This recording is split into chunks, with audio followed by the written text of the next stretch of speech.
Amém? Bom, então vamos prosseguir. Agora é Atos dos Apóstolos, capítulo 5. Enquanto vocês procuram, eu quero dizer que como um dos pastores da igreja, fico muito feliz de ver tantas pessoas vindo na nossa escola bíblica hoje. Muito feliz. Isso é o sinal de que a igreja está comprometida com a palavra do Senhor, tem sede de aprender. E toda vez que a igreja ela está em fidelidade com o Senhor, se aproxima dele, coisas maravilhosas acontecem. E que a gente possa prosseguir nessa caminhada da fé, né? E hoje, então, nós vamos abrir a palavra do Senhor na sequência de Atos dos Apóstolos, já é o sermão número 7 dessa série de sermão que tem de título, né, Um Povo Santo, né? Hoje nós vamos tratar sobre a questão da santidade, a santidade de Deus e da igreja. Vamos ler então capítulo 5, do versículo 1 até o versículo 11. Mas certo homem chamado Ananias, juntamente com Safira, sua mulher, vendeu uma propriedade e ficou com parte do valor. E sua mulher também sabia disso. Então ele levou a parte restante e colocou aos pés dos apóstolos. Então Pedro perguntou: Ananias, por que Satanás encheu o teu coração para que mentisse ao Espírito Santo e ficasses com uma parte do valor do terreno, enquanto possuías não era teu? E depois de vendido, o dinheiro não estava em teu poder? Como planejastes isso no coração? Não mentistes aos homens, mas a Deus. Ao ouvir estas palavras, Ananias caiu e expirou. E sobreveio grande temor a todos os que todos que souberam disso. Então os mais novos levantaram-se, cobriram-no, carregaram-no para fora e o sepultaram. Depois de um intervalo de cerca de 3 horas, chegou também sua mulher, sem saber o que havia acontecido. E Pedro lhe perguntou, dizendo: Vendestes por tal quantia aquele terreno? E ela respondeu: Sim, por esta quantia. Então Pedro lhe disse: Por que combinastes colocar à prova o Espírito do Senhor? Os que sepultaram teu marido estão lá fora. Eles também te levarão. Na mesma hora ela caiu aos pés dele e expirou. Então os mais novos entraram, acharam-na morta e, levantando-a para fora, sepultaram-na ao lado do marido. E um grande temor tomou conta de toda a igreja e de todos os que ouviram essas coisas. Senhor Deus, em nome de Jesus, nós pedimos que neste momento o Teu Espírito Santo venha nos iluminar, Senhor, abrir os nossos entendimentos para que possamos compreender aquilo que o Senhor tem para falar conosco nesta manhã. Desde já te louvamos, Senhor Deus. Amém. Bom, a semana passada, o reverendo Washington, ao pregar, mencionou a questão da intrepidez dos discípulos, de como a igreja agora, cheia do Espírito Santo, tinha coragem de proclamar o Evangelho, de certa forma, não ficar amedrontada com a perseguição que já se iniciava em relação àquela comunidade. Essa igreja, tomada por esta ousadia, ela também começa a experimentar um espírito fraterno muito grande, um espírito de comunidade. Tem alguns fatores, irmãos, que implicam no que a gente vê aqui. Se a gente retroceder um pouquinho no texto, do versículo 32 até o 36 do capítulo 4, nós vemos que esse hábito, essa generosidade dos irmãos, ela estava sendo manifesta de diversas formas. Então, eles estavam vendendo propriedades e pegava o dinheiro e dava para a administração dos apóstolos para que eles pudessem distribuir isso para que aqueles que estivessem necessitados não passassem necessidade. Então o texto diz que não havia mais necessitado entre eles por causa dessa generosidade. Uma parte dessa generosidade, irmãos, não é muito assim pela bondade do coração, sabe? Necessariamente. Parte disso vinha do quê? De uma compreensão desses irmãos de que a segunda vinda de Cristo ela seria breve. O que não fazia muito sentido ficar apegado a propriedades, aos bens, às coisas materiais. Por quê? Porque se Jesus já logo voltaria, essas coisas não tinham tanto valor. Então, compelidos desse espírito também, né, da ousadia e tudo mais, juntou-se essas duas coisas. Uma certa esperança ali da volta que eles em vida ainda veriam essa segunda vinda de Cristo. Então ninguém estava muito preocupado assim com aposentadoria, né? Não, eu preciso guardar aqui para quando eu aposentar, ter lá uma casinha, um dinheirinho extra. Então, e também, claro, por esse grande impacto que estava sendo causado naquele momento na vida da comunidade. Essa união na oração, na fraternidade, no engajamento com a urgência da mensagem do Evangelho. Então, o próprio texto também diz que muitas pessoas iam se achegando a eles. Acontece que acabou-se criando uma certa, vamos colocar, quase que uma competição de generosidade.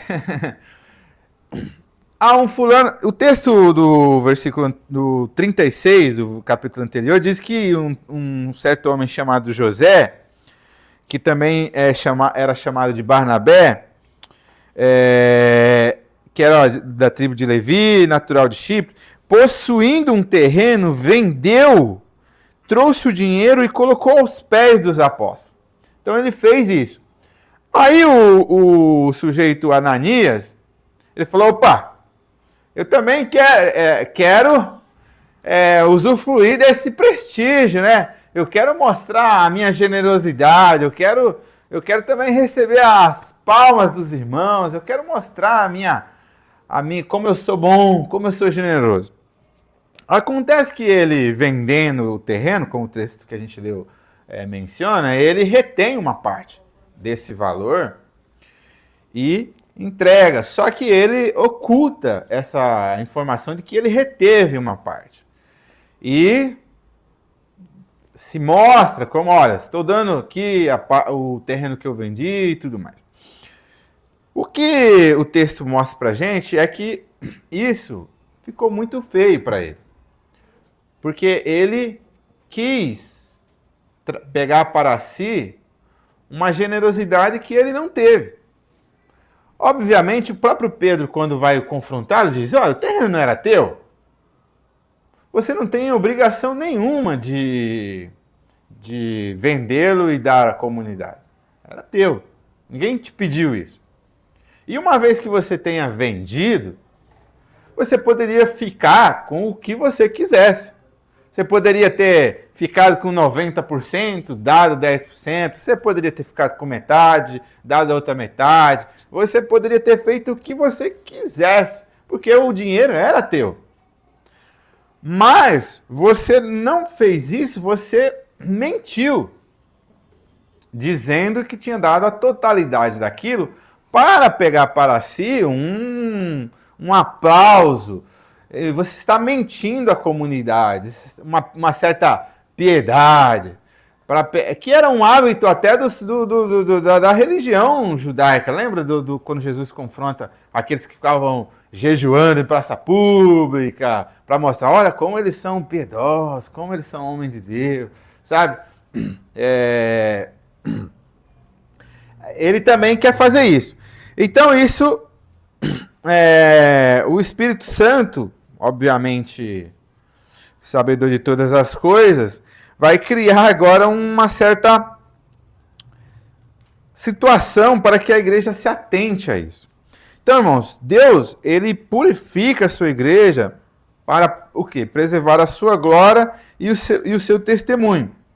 A igreja, ela pertence ao Deus que é mencionado na Bíblia como Santo, Santo, Santo, né? Essas três repetições, elas nos dão uma ideia de totalidade, né? Sempre que era mencionado, a palavra é repetida 3 vezes, era uma ideia de realmente que nós poderíamos aqui em português dizer santíssimo, né? Muito santo, ele é santíssimo. Então, por isso que Deus, a Bíblia mostra Deus como santo. E o seu povo também precisa ser santo. O relato de Ananias e Safira, irmãos, costuma causar um certo desconforto. Muitos perguntam, mas por que Deus foi tão severo, né? Sendo que eles foram generosos, de certa forma.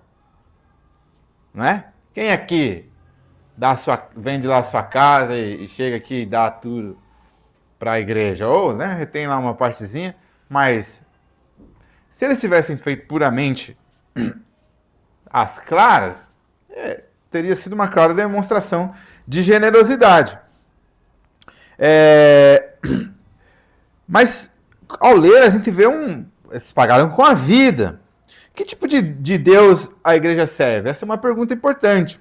Lucas, ele coloca esse episódio logo após Barnabé vender um campo, né, o José, e entregá-lo aos apóstolos. Em contraste com a generosidade sincera de Barnabé, surge a hipocrisia de Ananias e Safira. O problema aqui, irmãos, não é dinheiro, mas é a intenção do coração. Foi a tentativa de aparentar uma espiritualidade que não existia. A tentativa de aparentar uma espiritualidade que não existia. De pegar para si um prestígio que ele não merecia. Nesse texto, então, irmão, nós aprendemos que o quê? Que a igreja cresce não apenas pelo poder de Deus, mas também pela sua santidade. O poder de Deus torna a igreja santa. E Deus, nesse momento, ele fazia questão de mostrar a sua presença no meio do seu povo. De mostrar a conduta e os princípios que regiam o seu povo. Deus, irmãos, exige integridade do seu povo. É o seu primeiro ponto do sermão de hoje. Você que gosta de anotar os pontos, então, hoje foi o dia do presbítero, né? Os presbíteros anotem. Deus exige integridade do seu povo. Pedro deixa claro que Ananias não foi obrigado a vender a sua propriedade. Então, o bem não era obrigado a entregar todo o valor. O pecado, irmãos, não foi reter, então. O pecado foi o quê? Mentir deliberadamente para parecer mais piedoso diante da igreja. Irmãos, essa espiritualidade mentirosa, ela prejudica a vida da igreja. Uma espiritualidade de aparência, né? Que acaba criando aquele sujeito que é o hipócrita, né? A mentira, uma falsa sensação de que as coisas vão bem quando não vão bem. E nós, irmãos, somos tentados a todo momento a entrar nesse personagem. Sabe que eu fui eu vou na barbearia lá toda semana, chego, é sempre o mesmo barbeiro que me atende, e nunca falei para ele que sou pastor. Na verdade, eu nem gosto de ficar falando, só quando descobrem. Aí, conversando normal, aí um dia ele me achou lá no Instagram, me adicionou. E lá estava escrito, né? Pastor presbiteriano. Já até tirei já. Aí, coloquei assim, crente. Aí ele, no outro dia eu cheguei lá e ele falou assim, tu é pastor, é? E não sei o que e tal. Aí eu falei, eu vi lá no Instagram, daí ele começou a contar da história dele e tal. Aí ele pegou, aí ele falou assim, por que tu não falou que era pastor? Aí eu falei assim, qual é a diferença que isso tem na nossa relação aqui, né? E eu falei assim, eu não gosto de ficar falando que eu sou pastor, porque as pessoas tratam a gente de forma diferente. Se eu chego aqui e falo para você que sou pastor, você fala comigo diferente. Você já não fala essas atrapalhadas que você fala. Você já começa a polir aquilo. Então, aí foi. No semana seguinte, voltei de novo. Aí ele... Sabe o que eu estava pensando aqui que você falou lá mesmo? E é verdade. Se você... se a gente já sabe que você é pastor, a gente já começa a fazer diferente mesmo. Já começa a tratar... A gente não é tão aberto. A gente não é tão real. Porque tem uma figura aqui, né? Que a gente tem que... Uma certa forma de falar, jeito de ser... E às vezes, eu, como pastor, irmãos, eu não gosto de vender essa ideia, sabe? Nada contra, né? Os irmãos que são assim e tal. Daquele homem que fala com voz impostada, que toda brincadeira, não sei o quê, e anda de paletó e gravata e não sei o quê, que só fala de igreja. Nada contra isso, são situações, né? Mas eu, Adriano, não gosto de ser assim. A mesma pessoa que vocês encontram aqui dentro da igreja é a mesma pessoa que a minha mulher encontra em casa e é as mesmas pessoas que os meus colegas de trabalho convivem. Não existe isso. Distinção. Agora eu sou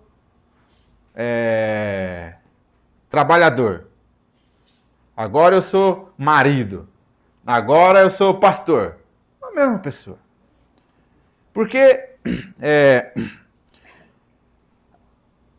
o John Stott, o reverendo Washington falou bastante de John Stott semana passada, falou hoje. O John Stott, ele tem um livro, agora não sei se é o Desafio da Liderança Cristã, que ele fala sobre isso, que o pastor é uma das pessoas que mais podem enganar os outros. Que é uma das profissões que mais você consegue disfarçar. Por exemplo, um médico, ele não consegue chegar lá no plantão, chegar a pessoa morrendo e se você não for médico, você não vai saber o que fazer. Você não vai, um engenheiro, você não vai lá na obra fazer negócio e desenhar. Você tem que saber fazer. O pastor, ele pode fingir que ele é espiritual, ele pode fingir que ele é um homem de oração, ele pode fingir que ele é correto, ele pode fingir um monte de coisa. Mas isso não se aplica só ao pastor. Se aplica a todos nós. O crente, ele consegue viver uma vida de aparência. Ele consegue fingir uma espiritualidade, ele consegue fingir que ele é generoso, ele consegue fingir um monte de coisa que, aos nossos olhos, não vai ser percebido. Então, é isso que o texto nos ensina. Ao cuidado com esse tipo de vida. Tem aquele filme do Jim Carrey, Eu Mesmo e Irene, sabe? Que ele é a mesma pessoa, mas com uma dupla personalidade. Tem crente que é assim, eu mesmo e Irene, né? Uma hora ele é uma pessoa, de repente ele muda. Mas, irmãos, o que a palavra diz para nós hoje é que não mentes aos homens, mas a Deus. Quando nós vivemos essa vida de dupla personalidade, nós não mentimos aos homens, mas mentimos a Deus. Lucas também afirma claramente a divindade do Espírito Santo, pois mentir ao Espírito é mentir ao próprio Deus. Devemos ter cuidado com o que realmente nós somos.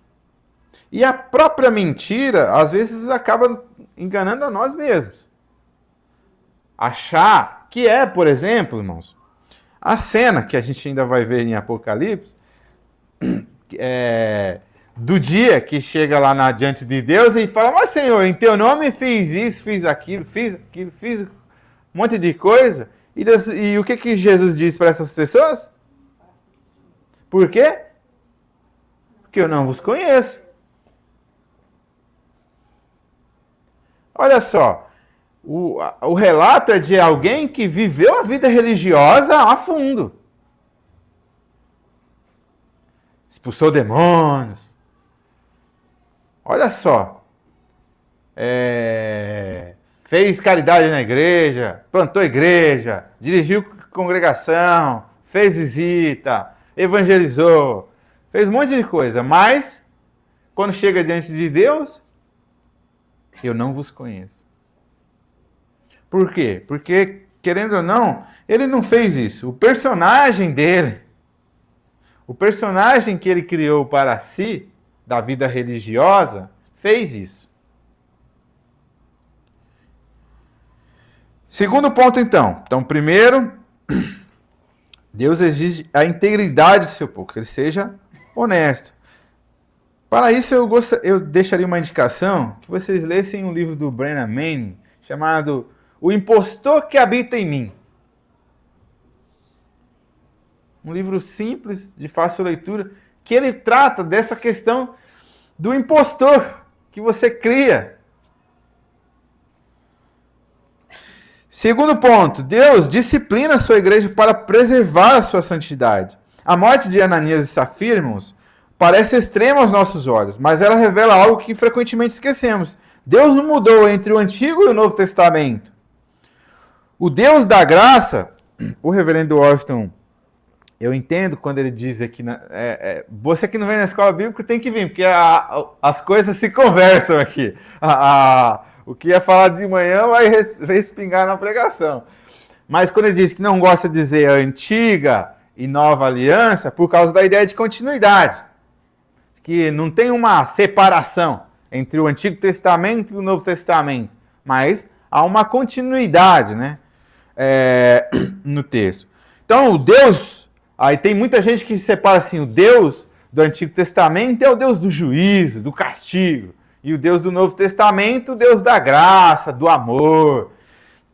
Teve alguns teólogos do início da igreja que diziam que eram deuses diferentes, que não eram o mesmo Deus. Mas, por exemplo, a gente vê lá o exemplo de Nadab e Abiú, em Levítico. A gente vê o exemplo de Uzá, 2 Samuel, no transporte da arca.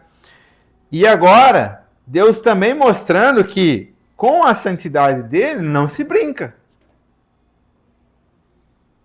Por mais que agora Deus não vai morrer ninguém infartado hoje aqui, né? Espero que não, pelo amor de Deus.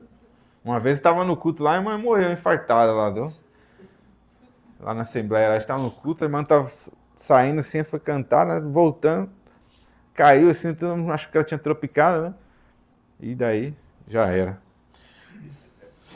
Não vamos saber se ela não estava disfarçando lá na frente, né? Deus buscou. Deus. Mas, espero que ninguém, por favor, se você começar a se sentir mal, já sai lá. Que a gente não esteja vendo ninguém aqui morrendo, disfarçando, mas eu sei que existem muitos impostores aqui. Deus está vendo. Eu espero que Ele te discipline. Eu espero que Ele me discipline. Porque na disciplina somos corrigidos e alinhados. Para que não vivamos a vida de ilusão e depois ficarmos de fora no grande dia do Senhor. A disciplina do Senhor, irmãos, não é ruim. Ela é benéfica. Ela é necessária. Porque aqui nesse caso estava começando, olha só, uma competitividade de coisa santa. Imagina. Agora vamos ver aqui qual dos pastores ora mais, né? Vai dar quase que WO a disputa. Vamos disputar quem é mais santo, quem prega melhor, quem que não sei o quê. São coisas santas para o evangelho. Não deve ser alvo de egos, de aproveitadores, de teatro. Então devemos tomar muito cuidado. A igreja que ignora o pecado, irmãos, deixa de refletir o caráter de Deus. Se Deus permite que isso continue na vida do seu povo, isso traz estragos horríveis. Disciplina, irmãos, a disciplina divina é uma manifestação do amor de Deus. Ele preserva a pureza da sua igreja e impede que o pecado destrua a comunhão do povo de Deus. Amar não é não disciplinar. A manifestação do amor é exatamente no disciplinar. É claro que quando a gente está falando de disciplinar, nós também não estamos falando de apedrejar em praça pública.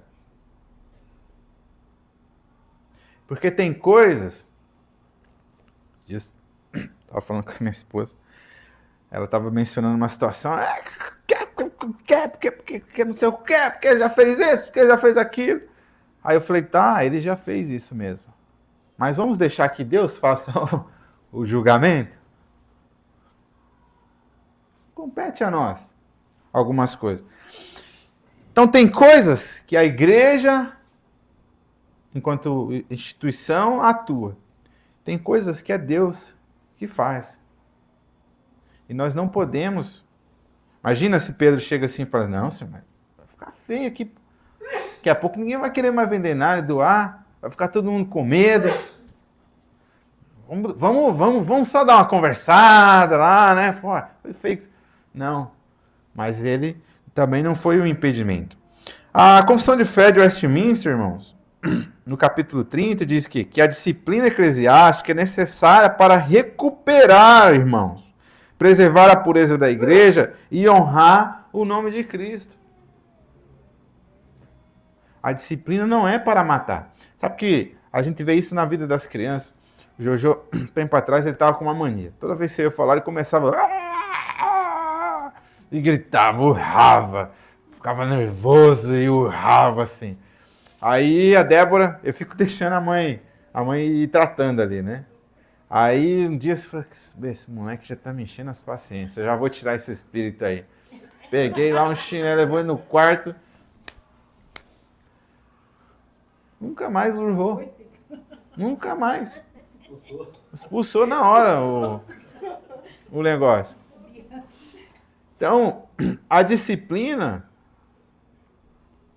ela serve para isso, para nos corrigir, para nos instruir, para nos colocar de volta ao prumo.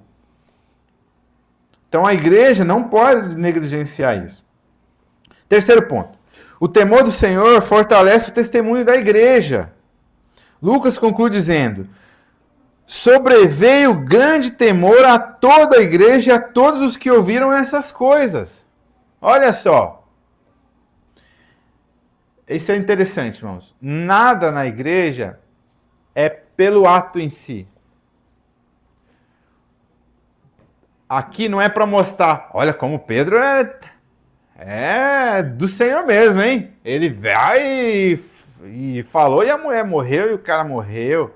Olha como é isso e aquilo, olha só. Não. Qual é o resultado do acontecimento? Todos ficaram o quê? Sobreveio grande temor a toda a igreja e todos os que ouviram essas coisas. Mas esse temor aqui não é de medo, mas é exatamente o resultado da disciplina. Opa! Isso aqui não é uma competição. Isso aqui não é um negócio de quem é mais santo, de quem é mais generoso. Mas é para a glória de Deus. É reverência, é consciência de quem Deus é. Olha só, curiosamente, logo depois desse episódio, Lucas registra que a igreja fez o quê? Continuou crescendo. A pureza da igreja não impede seu crescimento. Veja bem, irmãos. Essa é uma das coisas muito importantes. Nesse negócio de crescer a igreja, de tornar a igreja viável, de fazer o negócio acontecer, a gente começa a fazer um monte de concessão. Ah, não vou mudar a disciplina porque eu só tenho esse cara para tocar. Eu não vou disciplinar porque eu só tenho esse cara para ficar na porta. Eu não vou disciplinar porque esse cara é o maior contribuinte da igreja. Eu não vou intervir nisso porque ele é o fulano de tal. Aí é uma situação. Ah, eu não vou pregar essas coisas porque não pega bem hoje em dia falar sobre pecado, sobre inferno, sobre disciplina. Ah, os irmãos vão voltar, naquela outra igreja só fala de amor, de cuidado. Ah, eu não vou fazer isso por causa disso, por causa...